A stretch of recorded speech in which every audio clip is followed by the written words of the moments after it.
Hello hi అండి, అందరూ ఎలా ఉన్నారు? మేమైతే చాలా హ్యాపీగా ఉన్నాము. మీరు కూడా బాగుండాలని మనస్ఫూర్తిగా కోరుకుంటున్నాము.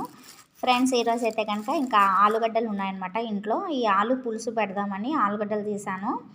ఇంకా పులుసు ఎలా చేద్దామో చూద్దామండి.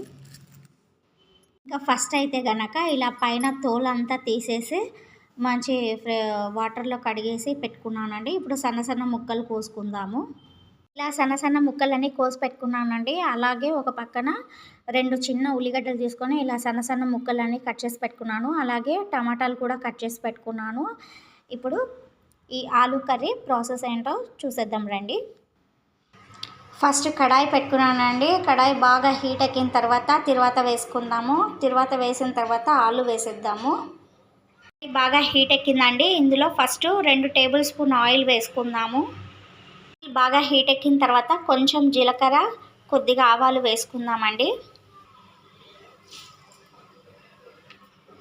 తర్వాత ఆనియన్స్ వేసుకున్నానండి. ఇవి బాగా కొంచెం వేడెక్కిన తర్వాత మళ్ళీ టమాటాలు వేసుకుందాము.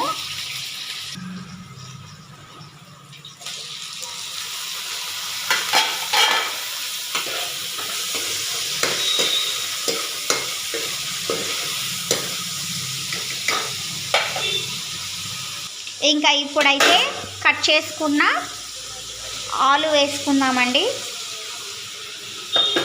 అన్నీ బాగా కలుపుకుందాము. ఇందులో కొంచెం ఉప్పు, కారం వేసుకుందామండి. ఇందులో ఉప్పు, అలాగే కారము, పసుపు వేసుకున్నానండి. కారం అయితే మాకు తగినంత వేసుకున్నాము. ఇంకా ఈ 3 కలిపి వేసాం కదా, ఇప్పుడు బాగా కలుపుతున్నానండి. కొంచెం సిమ్లో ఒక 10 మినిట్స్ పెట్టాలి. కొంచెం మగ్గేంత వరకు సిమ్లో పెడదామండి. తీసి ఇలా ఒకసారి బాగా కలుపుకోవాలండి. మళ్ళీ ఇంకొక 5 మినిట్స్ మూత పెట్టి పెడదాము.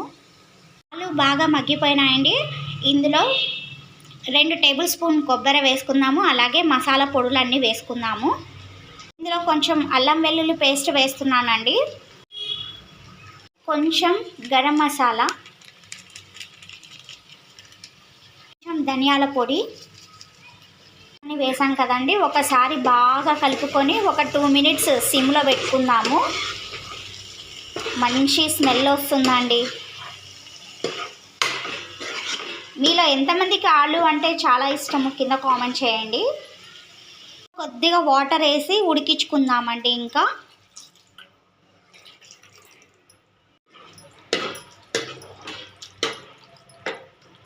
ఇంకా నీళ్ళు సరిపోలేదు, ఇంకొంచెం వేసుకుందాము. అంతేనండి, వేడివేడిగా ఆలు కర్రీ రెడీ అయిపోయింది. ఇందులో పైన కొంచెం కొత్తిమీర చల్లుకుంటే సూపర్గా ఉంటుంది. ఓకేనండి, నెక్స్ట్ వీడియోలో మళ్ళీ కలుసుకుందాం. అంతవరకు బాయ్.